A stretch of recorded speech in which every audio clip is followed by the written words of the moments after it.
بسم اللہ الرحمن الرحیم الحمد للہ کفا وسلام علی عبادہ الذین اصطفى اما بعد فقد قال اللہ تبارک وتعالی فی القرآن المجید والفرقان الحمید فاعوذ باللہ من الشیطان الرجیم بسم اللہ الرحمن الرحیم ان عدت الشہور عند اللہ 12 شہرا فی کتاب اللہ یوم خلق السماوات والارض منها 4 حرم ذلك الدین القیم فلا تظلموا فیہن انفسکم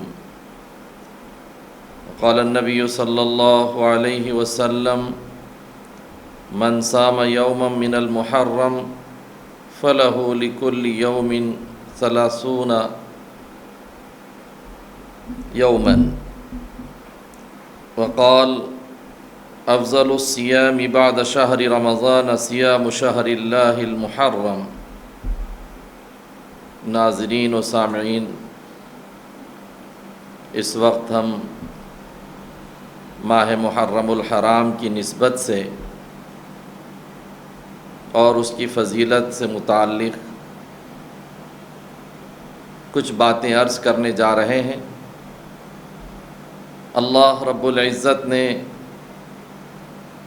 یہ دنیا کا جو نظام چلایا ہے اور یہ نظام کے اندر دن و رات اور ایام کی گردشیں، مہینے اور سال کا آنا جانا، یہ سب اللہ کے نظام ہی کے تحت میں چل رہا ہے۔ چنانچہ قرآن کریم کی روشنی سے یہ بات ہمیں ملتی ہے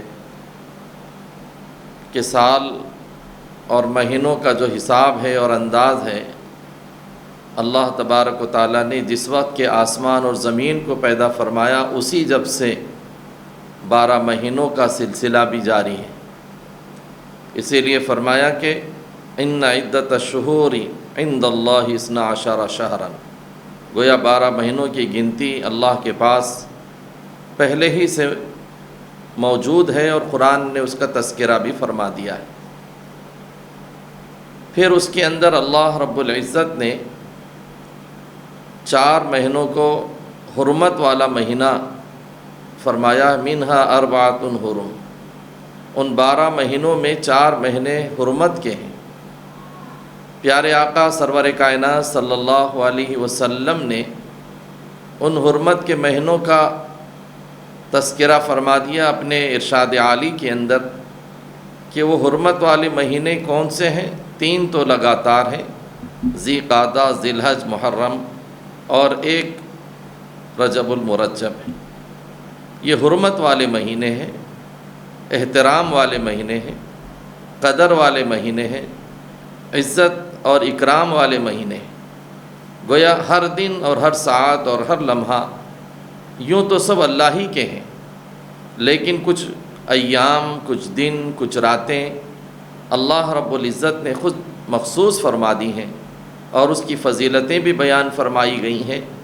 پیارے آقا صلی اللہ علیہ وسلم نے کبھی راتوں کی فضیلت کا تذکرہ فرمایا تو شب قدر کی فضیلت کا تذکرہ ہے، اور کبھی ایام کے اندر فضیلت کا مرتبہ بتایا تو ایک ہفتے کے اندر جمعہ کے سلسلے میں اس کی طرف اشارہ فرمایا، اور جب مہینوں کا معاملہ آیا تو مہینوں کے اندر بھی رمضان المبارک کے بعد یہ 4 حرمت والے مہینے، پھر ان 4 مہینوں کے اندر بھی ماہ محرم الحرام ایک افضل ترین مہینہ ہے اور حرمت اور فضیلت کے اعتبار سے بہت اونچا مہینہ ہے۔ چنانچہ اس کی فضیلت کے سلسلے میں بہت سی باتیں اور ارشادات پیارے آقا صلی اللہ علیہ وسلم کی ہمیں احادیث میں ملتی ہیں اور موجود ہیں۔ آپ علیہ الصلوۃ والسلام نے ارشاد فرمایا ہے کہ جس نے محرم الحرام کے مہینے کے اندر ایک روزہ رکھا، آپ نے فرمایا فَلَهُ بِكُلِّ يَوْمٍ 30 يَوْمًا، یعنی ہر دن کے لیے اور ہر دن کے اعتبار سے 30 دن روزہ رکھنے کا ثواب اسے ملے گا۔ مطلب یہ ہے کہ اگر کوئی محرم میں ایک روزہ رکھتا ہے تو اللہ رب العزت اسے 30 دن روزے رکھنے کا ثواب عنایت فرماتے ہیں۔ اندازہ لگائیں کہ کتنا اونچا ہے۔ حضرت علی رضی اللہ تعالیٰ عنہ سے ایک حدیث میں یہ بات مروی ہے کہ آپ علیہ الصلاۃ والسلام نے سے ایک شخص آ کر پوچھا کہ اللہ کے رسول صلی اللہ علیہ وسلم، میں رمضان المبارک کے بعد کون سے مہینے میں روزہ رکھوں؟ تو آپ علیہ الصلاۃ والسلام نے محرم کے مہینے کی طرف اشارہ فرمایا کہ رمضان کے روزوں کے بعد اگر روزہ رکھنا چاہتے ہیں تو محرم کے مہینے میں روزہ رکھو۔ اسی لیے آپ علیہ الصلاۃ والسلام نے ایک حدیث پاک کے اندر ارشاد فرمایا، افضل الصیام بعد شہر رمضان صیام شہر اللہ۔ رمضان کے بعد اگر کوئی مہینہ بہت زیادہ بہتر اور افضل اور پسندیدہ ہے تو وہ اللہ کا مہینہ محرم ہے، جس کو مسلم شریف میں موجود ہے۔ یہ حدیث امام مسلم نے اس کو نقل فرمایا ہے۔ تو آپ اندازہ لگائیے کہ رمضان کے بعد محرم الحرام یہ اللہ کا مہینہ ہے۔ اس کی فضیلتوں کے سلسلے میں یہ بات بھی موجود ہے کہ زمانے جاہلیت کے اندر بھی اس کی فضیلت اور احترام کا معاملہ جاہلیت کے زمانے میں بھی کیا جاتا تھا۔ عرب کے لوگ بھی محرم کو بہت اچھی نگاہ سے دیکھتے تھے۔ جنگ و جدال، لڑائی جھگڑے، قتل و غارت گری کا جو بازار ان کے مزاجوں کا تھا، لیکن جب محرم کا مہینہ آتا تھا تو اس میں رک جاتے تھے۔ اسی لیے فرمایا کہ جب حرمت والا مہینہ ہے اور بلکہ 4 مہینے ہیں، اس میں قتل و غارت گری، جنگ و جدال، لڑائی جھگڑے، گناہوں سے بچنا بھی اتنا ہی ضروری ہے۔ چنانچہ حضرت قتادہ رحمۃ اللہ علیہ منہا اربعۃ حرم کے ذیل میں بیان فرماتے ہیں کہ جس طرح یہ 4 حرمت والے مہینے ہیں تو اللہ نے جو آگے ارشاد فرمایا ہے اس کے اندر فرمایا ہے، کیا فرمایا؟ فَلَا تَظْلِمُوا فِيهِنَّ أَنفُسَكُمْ، اس میں تم اپنے اوپر ظلم بھی مت کرو۔ معلوم یہ ہوا کہ جہاں فضیلت ہے وہیں پر یہ ہے کہ اس کے اندر کوئی گناہ کا کام بھی نہ کیا جائے، برائی کا کام بھی نہ کیا جائے۔ چنانچہ حضرت قتادہ نے یہی فرمایا کہ اس مہینے کے، ان حرمت والے مہینوں کے اندر کوئی گناہ کا کام کرنا بھی انسان کے لیے بہت بڑے وبال کا ذریعہ ہے، بہت زیادہ خطرناک ہے۔ اس لیے ماہ محرم الحرام یہ سن ہجری کے اعتبار سے پہلا مہینہ ہے، اور اسلامی سال کا جب آغاز ہونے لگتا ہے تو محرم الحرام سے اس کا آغاز ہوتا ہے، اور اس کو سن ہجری کو بھی امت مسلمہ اب بالائے طاق رکھتی ہے۔ حالانکہ امت کو یہ بات ذہن میں رہنا چاہیے کہ یہ ہجرت والا سال جو آقا نامدار پیارے آقا صلی اللہ علیہ وسلم نے مکہ مکرمہ سے مدینہ منورہ کی طرف جو اللہ کے حکم سے ہجرت فرمائی تھی، تو صحابہ کرام نے حضرت عمر فاروق رضی اللہ تعالیٰ عنہ کے دور خلافت میں جس وقت کہ حضرت عمر فاروق رضی اللہ تعالیٰ عنہ کو یہ محسوس ہوا کہ تاریخ اور دن اور سنوں کا حساب اس کو رکھنا چاہیے، جیسے ایک صحابی نے ان کو اطلاع بھی دی تھی کہ آپ کے خطوط آتے ہیں اور اس کے اوپر کوئی تاریخیں نہیں لکھی بھی ہوتی تو پریشانی ہوتی۔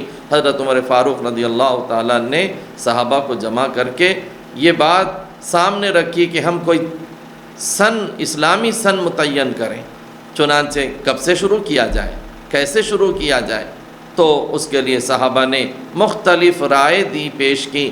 کسی نے حضور پاک صلی اللہ علیہ وسلم کی ولادت کے سال کو آغاز سال شمار کرنے کی رائے دی، کسی نے نبوت والے سال کو کہ جس میں حضور کو نبوت عطا کی گئی تھی وہ، اور کسی نے وفات النبی صلی اللہ علیہ وسلم والے سال کو سن شروع کرنے کے لیے، اسلامی سال کے آغاز کے لیے رائے دی، اور کسی نے ہجرت کو، جس سال ہجرت آپ علیہ الصلاۃ والسلام نے جس موقع پر ہجرت فرمائی اس کو بنیاد بنا کر اسلامی سال کا آغاز کیا جائے۔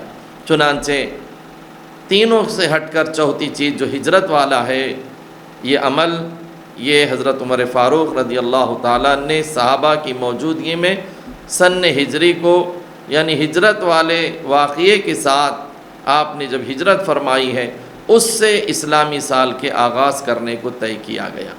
چنانچہ اس میں بہت بڑے راز ہیں۔ اگر غور کرے امت مسلمہ، محرم الحرام جو سال شروع ہو رہا ہے، ہجری سال شروع ہو رہا ہے، چاند کا سال شروع ہو رہا ہے، نیا سال محرم الحرام سے شروع ہوتا ہے اور ہمارا سن بھی بدلتا ہے. جیسے اب گزشتہ 1441 سن ہجری تھا اور اب 1442 سن شروع ہو گیا ہجرت کا، اور ہجرت والا گویا یہ عمل ہم کو معلوم ہو رہا ہے کہ آپ علیہ الصلاۃ والسلام کی جو ہجرت ہوئی ہے اس میں اتنا عرصہ گزر چکا. 1442 یہ اتنا عرصہ گزر گیا ہے. ایک امت کا فرد جب سوچتا ہے کہ میرے نبی کی ہجرت کا یہ وقت اتنا گزرا تو اس کے سامنے نبی کی ہجرت کا پورا واقعہ بھی سامنے آ جانا چاہیے کہ آپ علیہ الصلاۃ والسلام نے ہجرت کیسے فرمائی اور آپ کے ہجرت کا انداز کیا تھا. مکے کی وہ سرزمین جہاں پر پہاڑ توڑے جا رہے تھے مصیبتوں کے، حالات پر حالات تھے، سنگینیاں تھیں، صحابہ کرام رضوان اللہ تعالی علیہم اجمعین مشقتوں کے اندر پورے کے پورے مشقتیں جھیل رہے تھے، مصائب تھے، آلام تھے، مصیبتیں تھیں، چاروں طرف سے دشمنوں کے ہر طرح کے حملے تھے، دبائے جا رہے تھے، تکلیفیں دی جا رہی تھیں، عجیب عجیب واقعات تھے. اس میں جائے بغیر ہم یہ کہہ سکتے ہیں کہ حضرت حضور اکرم صلی اللہ علیہ وسلم پر ایمان لانے والے ہر صحابی کو مکے میں جو ستایا جاتا تھا، اگر ہم وہ واقعے سنیں گے تو رونگٹے کھڑے ہو جائیں گے. آقا کے اوپر بھی جو تکلیفیں دی جاتی تھی وہ ایک سے ایک عجیب تکلیفیں آپ کے شان میں کی گستاخی کی جاتی تھیں، آپ اس کو برداشت کرتے رہے. لیکن جس وقت ہجرت کا حکم ہوا، آپ علیہ الصلاۃ والسلام مکے کو چھوڑا، مکے کی اس وادیوں کو چھوڑا اور اس جگہ کو چھوڑا جہاں آپ کی ولادت مبارکہ ہوئی تھی. صحابہ نے ان مکے کے ان گھروں کو چھوڑا جن گھروں کے اندر ان کی بود و باش تھی، جہاں وہ پیدا ہوئے تھے، اور مکے کی اس سرزمین کو چھوڑا جہاں خانہ کعبہ موجود تھا. کس لیے چھوڑا؟ یہ سب بڑا راز ہے. ہجرت سے جو آغاز ہوا ہے سن کا، ہمارے صحابہ کرام اور حضرت عمر فاروق رضی اللہ تعالیٰ عنہ کی جو آرا سے جو ہوا ہے، اس میں بھی امت مسلمہ کے لیے بہت ہمارے لیے سبق ہے. کاش امت ہجری سال کو یاد رکھتی، ہجری سال کے آغاز کو سمجھتی، یا اس کی تاریخوں کا حساب و کتاب اپنے پاس رہتا. اب تو المیہ ہے. ہمارے گھروں کی صورتحال یہ ہے، ہمارے گھر کا کسی لڑکے کو اور کسی بچی کو، کسی بیٹے کو، کسی بیٹی کو اگر پوچھے ماں باپ اور یہ کہے کہ بیٹا یہ کون سا سن چل رہا ہے، تو فوراً یہ کہے گا 2020. کون سا مہینہ چل رہا ہے، وہ تو جنوری، فروری، مارچ، اپریل، مئی، جون، جولائی کے مہینوں کے نام لیں گا. لیکن ہمارے کسی گھر میں مسلمانوں کے اندر اکثری گھر کا معاملہ یہی ہے. ان بچوں سے اگر پوچھا جائے کہ اب کون سا مہینہ ہے تو بتا نہیں سکتے. حج کا مہینہ کون سا ہے بتا نہیں سکتے. صرف ایک رمضان زیادہ یاد رہے گا، اور بہت ہوا تو ربیع الاول یاد رہیں گا. لیکن 12 مہینے اگر شمار کرو وہ نہیں شمار کر سکیں گے. سن یاد نہیں رہے گا. اتنی بڑی دوری تاریخ سے، اتنی بڑی دوری امت مسلمہ کی اپنے ان تواریخ سے ہو گئی ہے اور اس مہینوں سے ہو گئی ہے جس کو اللہ نے اور حضور پاک صلی اللہ علیہ وسلم نے ہمارے لیے متعین کیا. اللہ نے جیسے قرآن میں فرمایا ہے یسألونک عن الأہلة قل ہی مواقیت للناس. چاند کے بارے میں آپ سے لوگ سوال کرتے ہیں کہ یہ کیا چیز ہے، تو آپ بتا دیں کہ لوگوں کی اوقات کو متعین کرنے کی ہے. چاند کی تاریخ ہماری زبان پہ رہتی ہے، چاند کی تاریخ کیا ہے، لیکن کوئی شخص چاند کی تاریخ کے سلسلے میں یاد رکھنے کے لیے تیار نہیں. حتیٰ کہ گھر کی عورتیں بھی یاد نہیں رکھتی. اب بس دینی مدرسوں کے اندر یا دینی ایسی جگہوں پر باقی رہ گئی ہے جہاں پر وہ معاملہ ہے. لیکن ہمارے بہت بڑے مسلمانوں کے لیے اس سے بے خبری بھی ایک بہت بڑا المیہ ہے. کم از کم اپنے گھر کے مسائل کے اندر، گھر کے کاروبار کے مسائل کے اندر کم سے کم چاند کی تاریخ کو ملحوظ رکھتے. چونکہ یہ سنت ہے، اس لیے سنت ہے کہ جو صحابہ کرام نے طے کیا ہے اللہ کے رسول کے ارشاد کے مطابق، میری سنت کو بھی پکڑو مضبوطی سے اور خلفائے راشدین مہدیین کی سنت کو بھی لازم پکڑ لو. تو گویا صحابہ نے طے کیا ہے. خلفائے راشدین کے اندر حضرت عمر، حضرت عثمان، حضرت علی تینوں بھی موجود تھے جس وقت یہ تاریخ اور سن کا آغاز ہوا اور طے ہوا. تو اس سے معلوم ہوا کہ صحابہ کا طریقہ ہمارے لیے سنت اور رہبری ہے، اور جو سنت ہوتی ہے اس کے اندر ثواب ہے، اس کو یاد رکھنا بھی بہت بڑی چیز ہے. الغرض یہ کہ ہجرت سے شروع کیا گیا تو ہجرت کے واقعے کے اندر کتنی چیزیں پنہاں ہیں، کتنی چیزیں مضمر ہیں. کتنی چیزیں چھپی ہوئی ہیں۔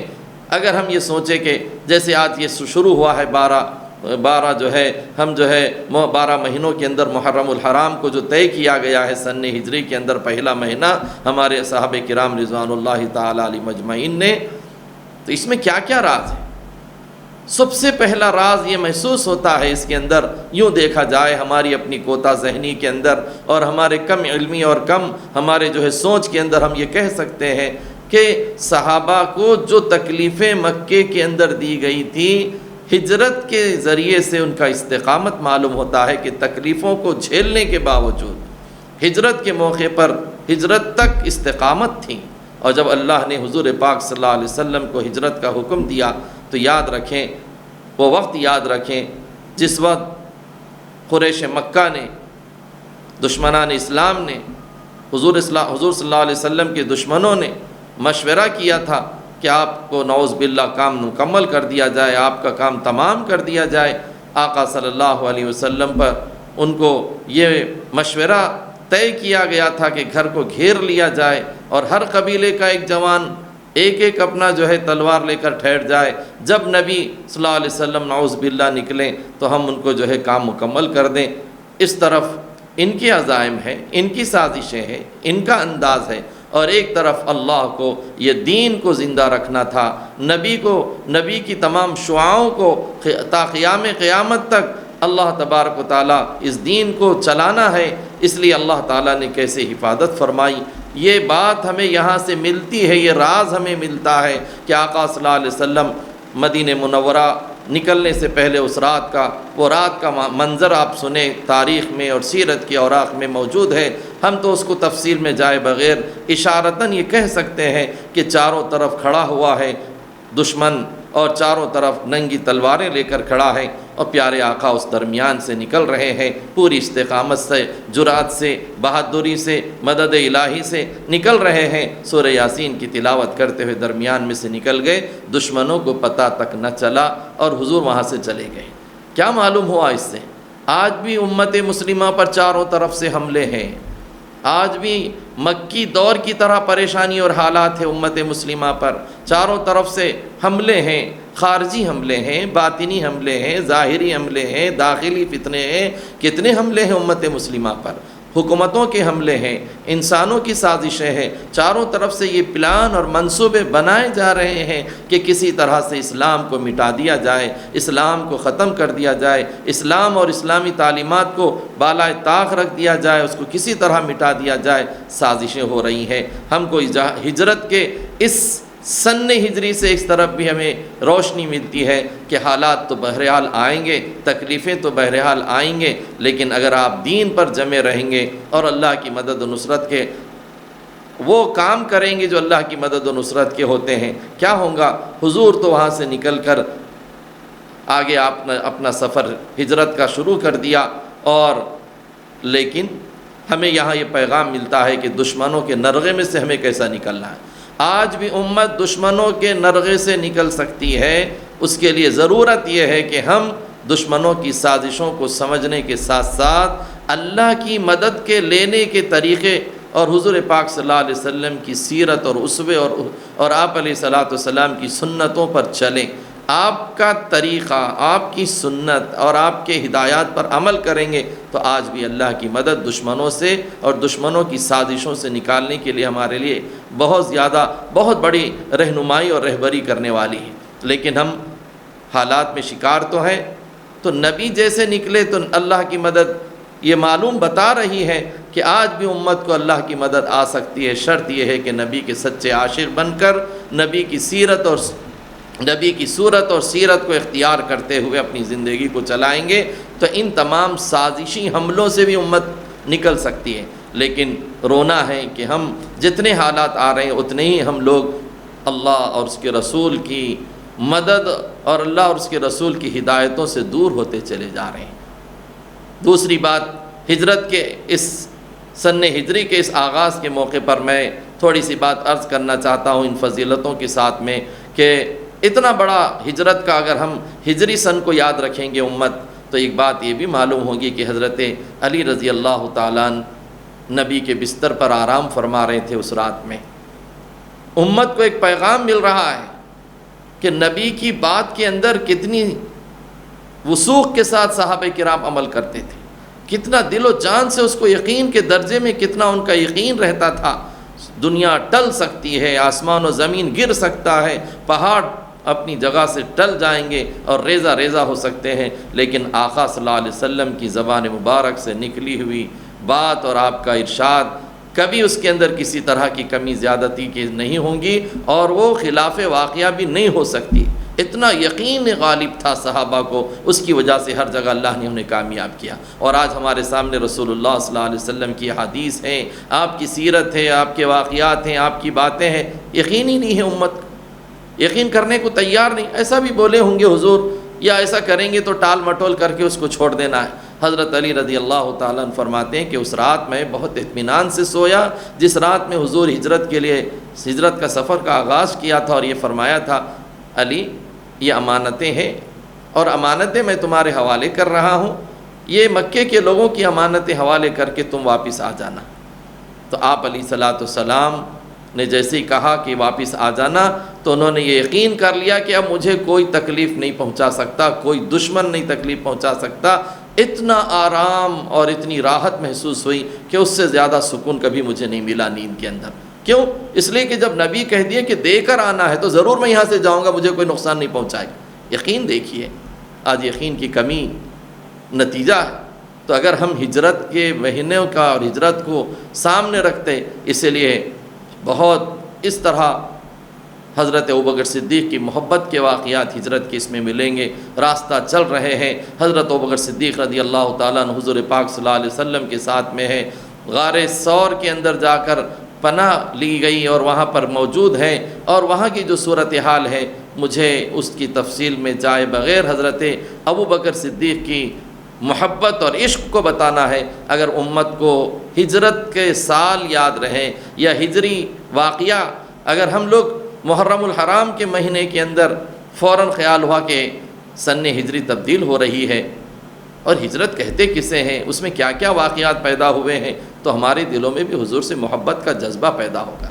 حضرت ابوبکر صدیق راستہ چل رہے ہیں، کبھی سیدھی جانب ہو رہے ہیں، کبھی بائیں جانب آ رہے ہیں، کبھی پیچھے ہو رہے ہیں۔ حضور صلی اللہ علیہ وسلم مسکرا رہے ہیں، حضرت ابوبکر ایسا کیوں کر رہے ہیں؟ ابوبکر سے پوچھا تو کہا اے اللہ کے رسول، کبھی خیال آتا ہے کہ کوئی دشمن سیدھی جانب سے آئے گا تو میں چاہتا ہوں کہ میرے اوپر حملہ ہو، اور بائیں طرف سے خیال آتا ہے کہ کوئی ادھر سے حملہ کرے گا، کوئی پیچھے سے حملہ کرے گا تو میں پیچھے ہو جاتا ہوں۔ اللہ کے رسول مسکرائے اور فرمایا ابوبکر اللہ نے ہماری حفاظت کا وعدہ لے رکھا ہے، پریشان نہ ہو، گھبراؤ نہیں۔ ان کو بھی تسلی دی، اور پھر اس غار کے اندر جو غار ثور کے اندر جا کے پناہ لی۔ اندازہ لگاؤ کہ نبی کو تو باہر ٹھہرا کیا، عاشق رسول حضرت ابوبکر صدیق رضی اللہ تعالیٰ اندر جا کر پورے غار کی سوراخوں کو بند کیا، اور ایک سوراخ جو کھلا تھا اس جگہ اپنا قدم رکھ لیا، اور حضور سے فرمایا کہ تھوڑا آپ اندر آ کر آرام کر لیں، اور آپ علیہ السلام ان کی ران پر سر رکھ کر لیٹ گئے، اور اتنے میں وہ سانپ جو اندر بیٹھا ہوا تھا اس نے انہیں ڈس لیا، اور ان کا زہر پورے بدن پر آ رہا ہے۔ لیکن محبت، عشق جسے کہتے ہیں، یہاں سے سمجھ میں آتا ہے کہ نبی سے کیسا عشق تھا صحابہ کو۔ ذرا سا بھی خلل نہیں کیا، ذرا سا بھی اپنے پیر کی حرکت نہیں کی۔ کیوں؟ کہ نبی کی آنکھ کھل جائے گی، نبی کی راحت میں فرق آ جائے گا، نبی کو سکون ہونا چاہیے۔ ہم کچھ بھی ہو جائے، ہم ہلاک ہو جائیں، چلے جائیں دنیا سے، صحابہ کی یہ شان تھی۔ صحابہ کرام رضوان اللہ تعالی علیہ مجمعین کا عمل یہ تھا۔ اتنے میں آنکھ سے زہر کی کثرت کی وجہ سے آنکھ سے برداشت کرتے کرتے آنکھ سے خطرہ ٹپکا، رخ انور پر گرا، آپ کی آنکھ کھلی، ان کا چہرہ بدلا ہوا تھا۔ پوچھا کہ کیا ہو رہا ہے؟ ابوبکر نے فرمایا کہ اس پیر کو کوئی کاٹ رہا ہے، آپ دیکھیں، اور اپنے لعاب مبارک کو نکالا اور ان کے پیر کو لگایا، اللہ نے اس میں شفا رکھ دی اور ان کا زہر بھی ختم ہو گیا۔ لیکن ہجرت کے اس واقعے میں یہ بات ہمیں مل رہی ہے کہ یہ بات مضمر ہے، اگر کوئی ہجرت کا سن جب شروع ہو رہا ہے محرم سے، تو اس سن ہجری کو اگر یاد رکھتا مسلمان تو یہ واقعے کسی بھی دلچسپی ہوتی تو عشق نبی کے اندر اضافہ ہوتا۔ بہرحال یہ محرم الحرام کا مہینہ ہے، اس کی فضیلتیں ہیں، اس میں اللہ تبارک و تعالیٰ نے بہت پیارے آقا صلی اللہ علیہ وسلم نے جیسے فرمایا کہ اس میں حرمت ہے، فضیلت ہے، اور یہ فضیلتیں حاصل کرنا امت کا کام ہے۔ محرم کو فضیلت حاصل ہے، یہ اللہ کا مہینہ ہے، روزوں کا ثواب بڑھ جاتا ہے، ثواب اس میں نیکیوں کا بڑھ جاتا ہے، جنگ و جدال اور گناہوں سے بچنے کا محرم کا مہینہ حرمت والے مہینوں میں سے ہے، اور رمضان کے بعد نبی کے فرمان کے مطابق یہ مہینہ روزوں کا بھی مہینہ ہے، ایک روزہ 30 روزوں کے برابر ہے، لیکن امت کا ایک بڑا طبقہ بجائے اس کے کہ اس کی فضیلتوں کی طرف توجہ کرتا اور اس کی روزوں کے رکھنے کی طرف توجہ کرتا، اور بعض اکابرین کا یہ فرمان بھی ہے، بعض اہل اللہ نے فرمایا کہ اکثر ہمارے اسلاف کو ہم نے دیکھا کہ ان عشروں کا اہتمام کیا کرتے تھے۔ کون سے عشرے؟ رمضان کے آخری عشرے کا اہتمام، ذی الحج کے پہلے عشرے کا اہتمام، اور محرم الحرام کے پہلے عشرے کا احترام، یعنی اس کے اندر ثواب حاصل کرنے کے لیے، نیکیاں جمع کرنے کے لیے روزے ہیں، عبادت ہیں، ذکر و فکر ہے، تلاوت ہے۔ اسلاف کی زندگیوں میں یہ باتیں ملتی ہیں کہ بہت سے اللہ والے ان 3 عشروں کا بہت احترام کیا کرتے تھے اور اس میں ثواب اور اعمال کرتے تھے۔ اسی لیے فرمایا گیا کہ اس کے اندر یہ فرمایا گیا فَلَا تَظْلِمُوا فِيهِنَّ أَنفُسَكُمْ، تم اس کے اندر ظلم نہ کرو اپنے آپ پر۔ تو جو چیز جتنی فضیلت کی ہوتی ہے، جتنی اہمیت کی حامل ہوتی ہے، اتنی ہی ان دنوں میں اور ان راتوں میں اگر کوئی آدمی گناہ کا کام کرے گا تو اتنا ہی گناہ بڑھ جاتا ہے۔ ثواب جیسے بڑھتا ہے، ایسے دنوں کے اندر جو فضیلت والے ہوتے ہیں، ایسے ہی ان دنوں کے اندر اگر کوئی آدمی گناہ کا کام کرتا ہے تو گناہ بھی ویسے ہی بڑھ جاتا ہے۔ اس لیے محرم الحرام کے اس مہینے کو فضیلت اور حرمت اور احترام کا مہینہ سمجھ کر اس میں ہم سے جو نیکیاں ہو سکتی ہے اس کو جمع کرنا۔ کیوں؟ اس لیے کہ اس میں ایک حدیث میں جو حضور اور ایک فضیلت ہے اس کے اندر عاشورہ کا روزہ ہے، 10 تاریخ کا روزہ، اسی لیے اس محرم کے مہینے کو یہ فضیلت بھی حاصل ہے۔ اللہ کے رسول نے فرمایا ہے اگر کوئی عاشورہ کا روزہ رکھتا ہے تو اللہ تبارک و تعالیٰ اس کے پچھلے 1 سال کے گناہ معاف فرما دیں گے۔ آقا نے فرمایا ہے کہ مجھے امید قوی ہے اور میں یقین کرتا ہوں کہ جو کوئی عاشورہ کا روزہ رکھے گا اللہ اس کے پچھلے صغیرہ گناہ تمام 1 سال کے معاف فرما دے۔ کتنی بڑی بات ہے۔ چنانچہ حضور صلی اللہ علیہ وسلم جب مدینہ منورہ تشریف لے گئے، دیکھا یہود روزہ رکھ رہے ہیں، آپ علیہ السلام نے پوچھا ان سے کہ یہ کیا ہے، تو کہا کہ حضرت موسیٰ فرعون سے جو نجات پائے اور فرعون غرق ہوا تھا سمندر کے اندر، تو اس وقت حضرت موسیٰ علیہ السلام کو اللہ نے جو نجات عطا فرمائی بنی اسرائیل کو، ہم اس خوشی میں روزہ رکھتے ہیں۔ تو اللہ کے رسول نے یہ فرمایا کہ میں اپنے بھائی موسیٰ علیہ السلام کے زیادہ حق ہوں کہ میں روزہ رکھوں۔ آپ نے اپنے صحابہ کو بھی روزہ رکھنے کا حکم دیا۔ چنانچہ یہ بات بھی روایات میں ملتی ہے اور سیرت کی کتابوں میں بھی موجود ہے کہ رمضان سے پہلے آپ بڑے اہتمام کے ساتھ بلکہ فرضیت کے درجے کے ساتھ میں یہی روزہ عاشورہ کا رکھا کرتے تھے، لیکن جب رمضان کے روزے فرض ہو گئے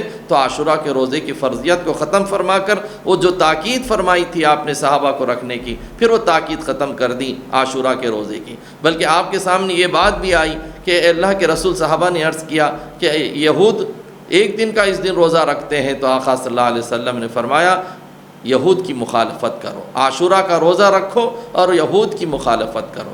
یہ ہے یہود 1 دن روزہ رکھتے ہیں عاشورہ کا، تم اس کے ساتھ 9 تاریخ کا ملا لو یا 11 تاریخ کا 10 کے ساتھ میں ملا لو۔ تو آپ نے یہاں بھی ایک پیغام ہمیں ملتا ہے، وہ پیغام یہ ہے کہ روزے جیسے اہم عمل میں یہودیوں کی مخالفت کا اللہ کے رسول نے حکم دیا، اور یہ فرمایا اگر آئندہ میں رہا تو ضرور میں 9 یا 11 10 عاشورہ کے یعنی عاشورہ کے ساتھ ملاؤں گا۔ اللہ کے رسول صلی اللہ علیہ وسلم آنے والے سال آپ کا وصال ہو گیا، لیکن آپ کا فرمان تو موجود رہا۔ اس لیے علماء فرماتے ہیں کہ 10 یعنی عاشورہ کے ساتھ 10 محرم کے ساتھ میں 9 یا 11 ملا لینا چاہیے، مستحب ہے۔ اگر ہم اس کو ملا لیں گے تو یہود کی مخالفت بھی لازم آئیں گی۔ لیکن امت کا حال دیکھیں، مشرکوں کی، اللہ کے باغیوں کی، نافرمانوں کی، فاسقوں فاجروں کی، مجوسیوں کی، یہودیوں کی، کس کی موافقت کر رہے ہیں ان کے پورے اعمال کے اندر۔ اور نبی تو روزے جیسے عمل میں بھی مخالفت کا حکم دیا تھا یہودیوں کا، اور آج ہمارا حال یہ ہے کہ ہم حضور پاک صلی اللہ علیہ وسلم کے امتی ہونے کے باوجود نبی کے اس اشارے کو سمجھ نہیں پائے کہ جو مشرک کر رہا ہو، جو یہود کر رہے ہوں، اور جو تمہارے دشمن کر رہے ہوں، آپ ان سے ہٹ کر نبی کی سیرت اور سنت پر اپنی زندگی کو گزاریں۔ لیکن ہمارا حال تو اس وقت یہ ہے کہ محرم الحرام کے اندر ان لوگوں کے طریقوں کو اختیار کر رہی ہے امت جو صحابہ کے دشمن ہیں۔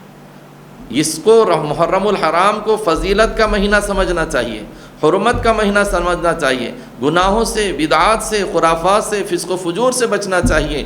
لیکن امت کا حال یہ ہے کہ اس طبقے کی طور و طریقے اختیار کریں جو اللہ اور کے رسول کے اور صحابہ کے دشمن ہیں، بدعات و خرافات میں انہماک ہیں۔ اس لیے ہم کو یہ سمجھنا چاہیے کہ بدعات گمراہی ہے، کل محدثۃ بدعہ وکل بدعۃ ضلالہ وکل ضلالۃ فی النار۔ محرم میں بہت سی بدعات اور خرافات جنم لی ہوئی ہیں، اور امت کا ایک طبقہ جو اپنے آپ کو نبی کا عاشق سمجھتا ہے، سنی سمجھتا ہے، اور یہ کہتا ہے کہ ہم مسلمان ہیں، وہ طبقہ بھی اس طبقے کی دیکھا دیکھی جو محرم الحرام کو ماتم کا، غم کا، افسوسی کا، نوحہ خوانی کا مہینہ سمجھتے ہیں، انہی کے جیسے اعمال کرتے ہیں اور اس میں مختلف بدعات اور خرافات اور رسومات میں ملوث ہو جاتے ہیں۔ اس لیے حضور پاک صلی اللہ علیہ وسلم نے جو بات ارشاد فرمائی ہے کہ یہ گمراہی ہے بدعات، تو ان بدعات سے بھی محرم الحرام کے مہینے میں ہمیں بچنا چاہیے۔ گناہ ہے، فلا تظلموا فیہن انفسکم کے زمرے کو اگر ہم دیکھیں قرآن پاک کی آیت کو اس روشنی میں کہ تم اپنے اوپر ظلم نہ کرو، یہ ظلم ہے، بدعات میں گرفتار ہونا، فسق و فجور میں گرفتار ہونا، رسومات کا پابند ہونا۔ آپ سمجھتے ہیں بدعت کسے کہتے ہیں؟ بدعت کتنی بری چیز ہے، بدعت جس کی اصل شریعت سے ثابت نہ ہو، قرآن و حدیث سے اس کا کوئی ثبوت نہ ملے، حضور صلی اللہ علیہ وسلم، صحابہ کرام، تابعین، تبع تابعین کے مبارک زمانے میں وہ کام نہ ہوا ہو، اس کو دین اور ثواب سمجھ کر کرنا، یہ ہے بدعت۔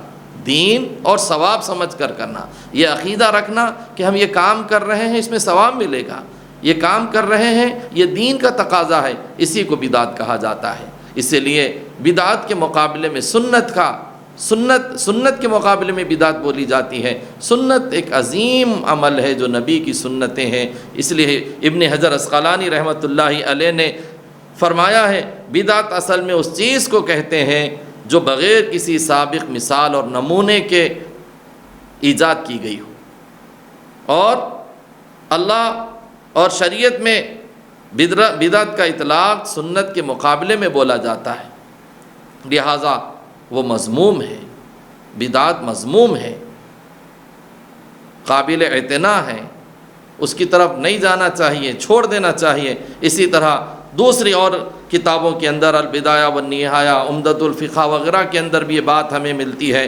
کہ قرآن اور حدیث صحابہ کرام، تبع تابعین کے زمانے میں جس کا کوئی وجود نہ ہو وہ بدعت ہے۔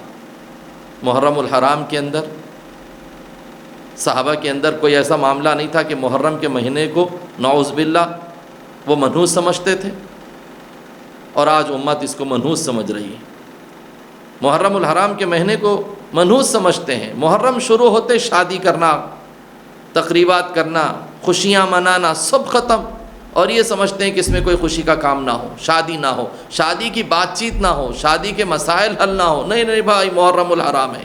جو شادی خانے آب و تاب کے ساتھ، وہ بھی غلط ہے جو آب و تاب کے ساتھ چلتے ہیں، جو ہمارے پاس اسراف ہے، ان المبذرین کانوا اخوان الشیاطین۔ لیکن ہم وہ اسراف کرنے والوں کو بھی دیکھتے ہیں کہ جب محرم کا مہینہ آتا ہے تو شادیاں ہی ختم، شادی خانے بند، سب بند۔ کیوں؟ 10 محرم تک کچھ نہیں کرنا، اس لیے کہ منحوس ہے۔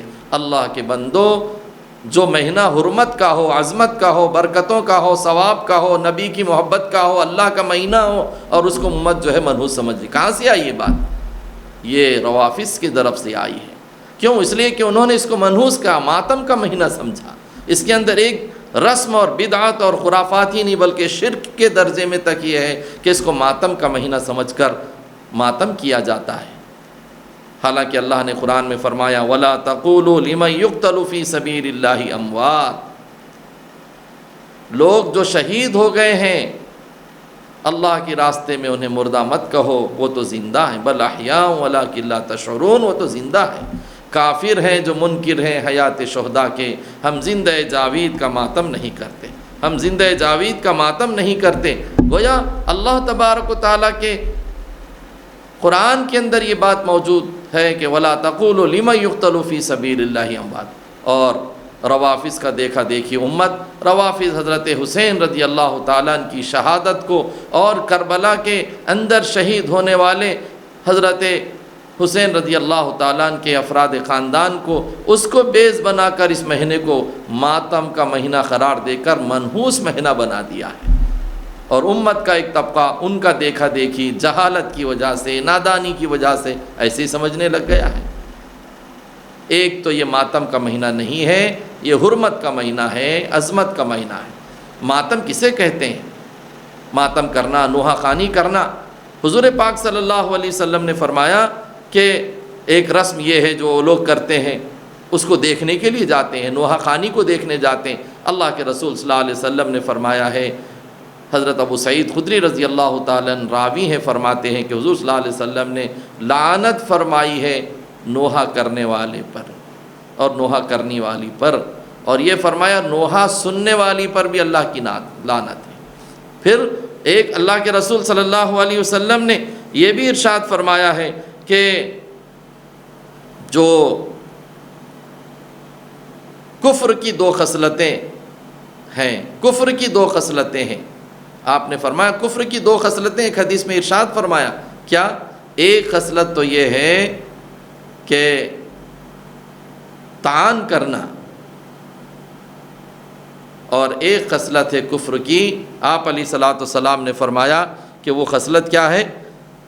طعن کرنے کے ساتھ ساتھ آپ علیہ الصلوۃ والسلام نے فرمایا نوحہ کرنا۔ یہ دو خصلتیں کفر کا تعلق رکھتی ہیں، اس لیے اس سے پرہیز کرنا ضروری ہے، اور ایسی مجلسوں کے اندر جانے کو بھی اپنے لیے غلط سمجھنا چاہیے۔ آپ علیہ الصلوۃ والسلام محرم الحرام کے عظمت بیان فرما رہے ہیں، اور امت جو ہے اس طرح کی مجلسوں میں شرکت، ایسے طبقے کو جا کر اس کا جوش کو بڑھانا، یا ان کی مجلسوں کو پروان چڑھانا، یا ان کی مجلسوں کو آگے بڑھانا، یہ ہو رہا ہے۔ تو بہرحال محرم الحرام جہاں بدعات اور خرافات کے اعتبار سے اگر ہم غور کریں کہ بدعت جو گمراہی ہے، رسم و رواج جو دین سمجھ کر کیا جا رہا وہ بھی گمراہی ہے، آپ یہ دیکھیں کہ اس کے اندر ایک تعزیہ بنایا جاتا ہے۔ محرم الحرام میں تعزیہ بنانے والے بنائیں، اور اس کو عقیدے کے ساتھ میں کچھ حضرت حسین سمجھنے والے سمجھیں، لیکن سنی مسلمانوں کا، اور جو نبی پاک صلی اللہ علیہ وسلم سے اور صحابہ سے اور حضرت حسین رضی اللہ تعالیٰ عنہ سے، اہل بیت اطہار رضوان اللہ تعالیٰ علیہ مجمعین سے جو محبت رکھتے ہیں، ان کا کام کیا ہونا چاہیے تھا؟ ایسی چیزوں کو نہیں دیکھتے، ایسے مجموعوں میں نہ جاتے جہاں تعزیہ کو اٹھایا جا رہا ہو، تعزیہ بنایا جا رہا ہو، تعزیہ کی عقیدت کے ساتھ میں اس کو دیکھا جا رہا ہو۔ آپ جانتے ہیں کہ شرک کے درجے میں کام ہوتا ہے۔ کیوں؟ تعزیہ کسے کہتے ہیں؟ تعزیہ جس کا نام علم ہے، بعض جگہ اس کو علم کہتے ہیں، بعض گاؤں کے اندر اس کو جو ہے کچھ اور نام دیتے ہیں، لیکن تعزیہ اور علم اس کو ہم وہ کہتے ہیں کہ جو ایک ڈنڈے کے اوپر ڈھٹیاں لگا کر کپڑے چڑھا دے کر اس کا نام حضرت حسین کا دے دیتے ہیں، اور ان کے عقیدے کے مطابق یہ ہے نعوذ باللہ کہ یہ حضرت حسین سے نسبت ہو جانے کی وجہ سے اب یہ حضرت حسین کا گویا مجسمہ ہے، اب لوگ جا کر نیاز کرتے ہیں، چڑھاوے چڑھاتے ہیں، اور جو ہے بہت سی منتیں مانگتے ہیں، اور اپنی پورے چڑھاوے چڑھا کر منتیں مانگی جاتی ہے اور حاجتیں مانگی جاتی ہیں۔ دوسرا طبقے کا جو اس کو مان کر کرنے والا، دیکھا دیکھی جاہل مسلمانوں کا ایک طبقہ بھی جا کر چڑھاتا ہے، نیاز و منتیں مانگتا ہے، حالانکہ یہ شرک ہے۔ اسی لیے کہا اتعبدون ما تنحتون، کیا تم خود عبادت کرتے ہو اس کی جو تم خود جو تراشتے ہو؟ یہ وہی قبیل ہے کہ جو تم نے اپنے ہاتھوں سے تراشا اسی کو پوج رہے ہیں، خود ہی کو ڈنڈے کے اوپر ڈھٹیاں لگا دیے ہیں۔ اب اس کو اگر کوئی جاہل کر رہا ہے، کوئی اور کر رہا ہے دشمن صحابہ، تو امت کے اس طبقے کو تو نہ دیکھنا چاہیے، نہ اس کے اندر جانا چاہیے، لیکن ایک جاہل طبقہ اس میں شرکت کرتا ہے۔ اسی لیے تعزیہ دیکھنا بھی نہیں چاہیے، تعزیہ کی مجلسوں میں بھی نہیں جانا چاہیے۔ اسی لیے کسی نے کہا ہے، دیکھا جو تعزیہ برہمن نے تو یوں کہا، کاغذ کے پرزے میں جب آ سکتے ہیں حسین، مٹی کی مورتیوں میں خدا کیوں نہ آئے گا۔ معلوم ہوا کہ اگر کوئی جو ہے مشرک اور کوئی کافر یہ کہہ رہا ہو اور یہ سمجھ رہا ہو کہ مٹی کی مورتیاں ہیں اور اس کے اندر ہمارا خدا آ سکتا ہے، تو حضرت حسین کیوں نہیں آئیں گے لکڑی کی اس میں؟ یہ خرافات ہی نہیں بلکہ شرک کا عمل ہے۔ اس لیے ان مجلسوں میں محرم کے اندر نہیں جانا چاہیے، یہ بدعت بھی نہیں، اس سے آگے بڑھ کر شرک ہے۔ اور پھر یہ ہے کہ اہل بیت اطہار کی اس عنوان پر اہانت کی جاتی ہے، اس کو سر بازار پھرایا جاتا ہے، نام ہے حضرت حسین کا، حضرت عباس کا، اور فلاں کا علم اور ان کا علم اور ان کا علم، یہ سب کہا جاتا ہے۔ تو اس سے معلوم ہوتا ہے کہ یہ جو علم ہے یہ سر بازار نام لے کے گردش کر رہے ہیں، توہین ہو رہی ہے، ان اہانت ہو رہی ہے اہل بیت اطہار کی۔ تو کیا کوئی مسلمان، پکا سچا مسلمان اس کی برداشت کر سکتا ہے اہل بیت اطہار کی اہانت کو؟ ارے اپنے گھر کی ایک بیٹی کا نام لے کر سر بازار اس کو گھمایا جائے، کوئی برداشت نہیں کر سکتا، تو آقا صلی اللہ علیہ وسلم کے نواسے اور آپ کے اہل خاندان اور اہل بیت کو کیسے برداشت کریں گے؟ یہ ایک توہین آمیز ہے، اہانت ہے، اسی لیے اس سے بچنا چاہیے۔ بعض لوگ جو ہے اس عمل کے خود نہیں کرتے ہیں لیکن آگے بڑھتے ہیں۔ پھر کوئی 10 محرم الحرام کو تو روزہ رکھنا ہے، پچھلے گناہ معاف ہوتے ہیں، ذکر و فکر میں رہنا چاہیے، لیکن 10 محرم کو شربت کی سبیلیں بنائی جاتی ہیں۔ اور یہ عقیدہ ہے بنانے والوں کا کہ یہ حضرت حسین اور کربلا کے پیاسوں کو پہنچتا ہے کہ ان کی پیاس بجھتی ہے، نعوذ باللہ۔ یہ کیسے ہیں کہ حضرت وہ شہداء کو تو اللہ اپنے جنت کی محلات میں ان کی روحیں گشت کر رہی ہیں، روزی دی جا رہی ہے، آپ کا یہ شربت وہاں کیوں پہنچے گا بھائی؟ اگر وہ پہنچنے کا عقیدہ ہے تو بالکل غلط ہے، اور شریعت کے اعتبار سے بالکل ایسا ہے کہ وہ شرک کو اور کفر کو آواز دینے والا ہے۔ اور اگر ثواب کی نیت سے پہنچایا جا رہا، پلایا جا رہا، تو انہیں سمجھنا چاہیے کہ 10 تاریخ کو آپ کیوں ثواب کا پہنچا رہے ہیں؟ یہ تو دوسری قوم کر رہی ہے، سبیلیں لگاتی ہے، پانی کی سبیل لگا رہی، شربت کی سبیل لگا رہی، اور مسلمان بھی دیکھا دیکھی اپنے گھروں میں شربت بنا کر پلا رہا ہے۔ ہونا تو یہ چاہیے تھا کہ آپ روزے سے رہ کے خود بھوکے رہے، وہ تو 3 دن بھوکے پیاس کی حالت میں حضرت حسین رضی اللہ تعالیٰ عنہ اور ان کے ساتھیوں نے جام شہادت نوش فرمایا، اور تم بھی تو پیاس رہتے۔ یہ ہے محبت کا تقاضا، لیکن محبت کی الٹی گنگا بہہ رہی ہے، وہ یہ کہ ہم جو ہے ان کو ان کے نام پر شربتیں پی رہے ہیں، ان کے نام پر یہ کر رہے ہیں۔ تو یہ ایسا کوئی عقیدہ بنا کر وقت متعین کر کے کوئی عمل کرنا، یہ بھی غلط بات ہے۔ پھر کھچڑا بنایا جاتا ہے 10 محرم۔ کیا ہے کھچڑا؟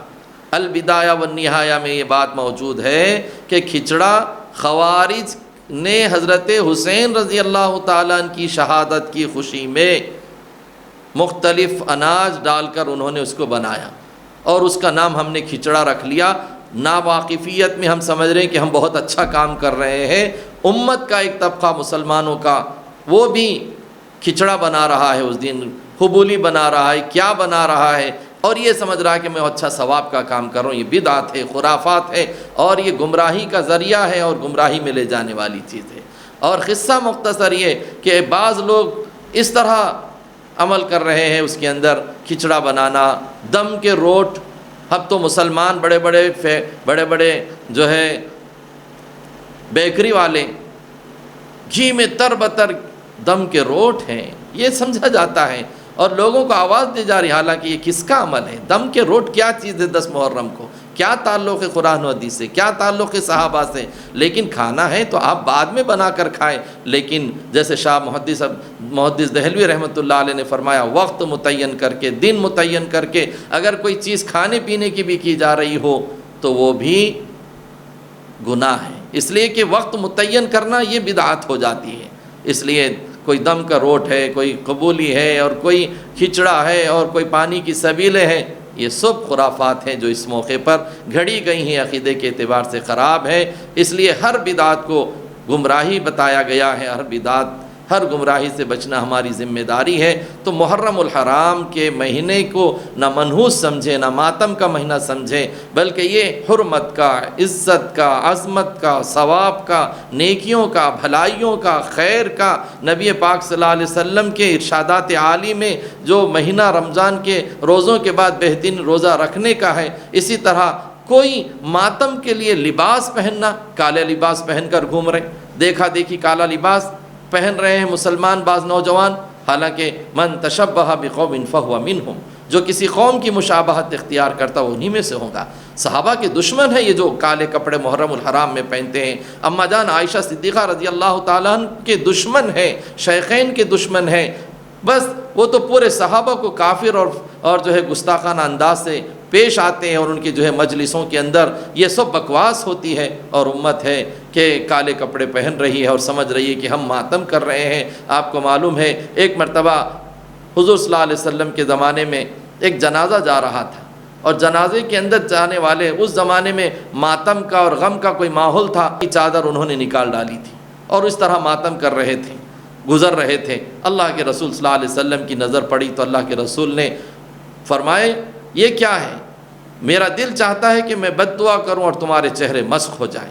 بس فوراً لوگوں نے اپنے آپ کو بدلا اور اپنے چادروں کو اوڑھا، اور حضور صلی اللہ علیہ وسلم کی سخت وعید بتاتی ہے کہ ماتم کے موقع پر کالا کپڑے کا مخصوص لباس پہن لینا، تو ماتم کے زمانے میں کوئی مخصوص لباس بھی برا ہے۔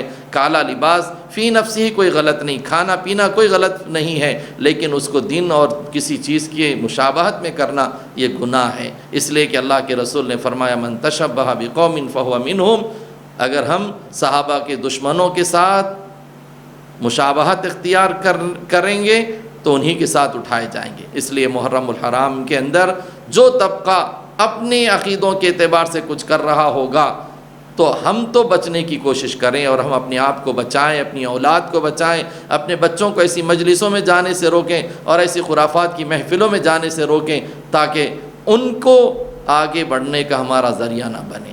بہرحال یہ موقع پر ہم جو ہے تمامی اہل اسلام سے، ناظرین اور سامعین سے یہ درخواست کرتے ہیں کہ پہلے محرم الحرام یہ سن ہجری کے اعتبار سے ایک عظمت والا مہینہ ہے، اور ہجرت کا آغاز، ہجرت کے واقعے کو مد نظر رکھتے ہوئے امت کم سے کم اسلامی سال کو یاد رکھے، اسلامی مہینوں کو یاد رکھے، اسلامی تاریخ کو یاد رکھے۔ اسلامی تاریخ کو اور سن کو یاد رکھنا سنت ہے، اس کو یاد رکھیں گے تو ہم کو بہت سے واقعات ہجرت سے جو جڑے ہوئے ہیں وہ واقعات کا علم بھی ہوتا رہے گا، اپنے بچوں کو بھی ہم سناتے رہیں گے۔ اور دوسری، جہاں تک ممکن ہو سکے اس مہینے میں روزوں کا یا ذکر کا، فکر کا اہتمام کرے، گناہوں سے بچے، خرافات سے بچے۔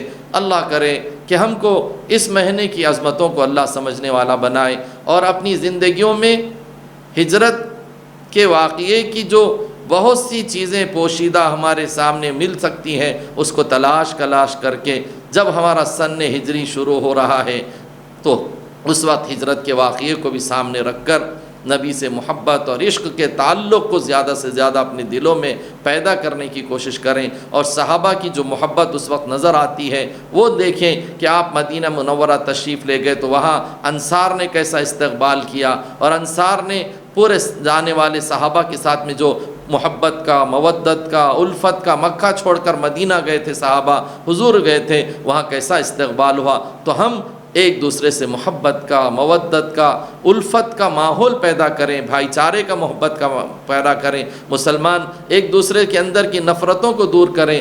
مکے کے رہنے والے صحابہ مدینہ گئے، ایک دوسرے سے کوئی رشتہ داریاں نہیں تھیں، لیکن انہوں نے جیسی ان کے اوپر اپنے آپ کو نچھاور کر دیا اور اپنی تمام چیزیں نثار کر دیں، تو مسلمان کم سے کم یہ ذہن میں رکھیں گا ہجرت کر کے واقعے کو، تو کب رکھیں گا؟ اسی وقت رکھیں گا کہ سن ہجری کو بھی جب تبدیل ہو، جیسے یہ آج یہ محرم یہ سن تبدیل ہوا، گزشتہ 1441 تھا، 1442 شروع ہو گیا، جیسے یہ سن شروع ہو رہا ہے تو فوراً خیال آئے اور فوراً ہجرت کا ماحول ذہن میں آ جائے اور اس کی تمام تعلیمات اور ہدایتیں اپنے بچوں کو سنانے لگیں گے تو انشاءاللہ بڑا نفع ہوگا۔ اللہ تبارک و تعالیٰ سے دعا ہے اللہ رب العزت ہم سب کو اور امت مسلمہ کو حرمت والے مہینے بالخصوص محرم کی قدردانی کی توفیق نصیب فرمائے، اور اس میں ہونے والے جتنے خرافات ہیں، بدعات ہیں اور جتنے رسومات ہیں، امت کے ایک ایک فرد کو اللہ تعالیٰ محفوظ فرمائے اور اس سے دور رہنے کی اللہ توفیق مرحمت فرمائے۔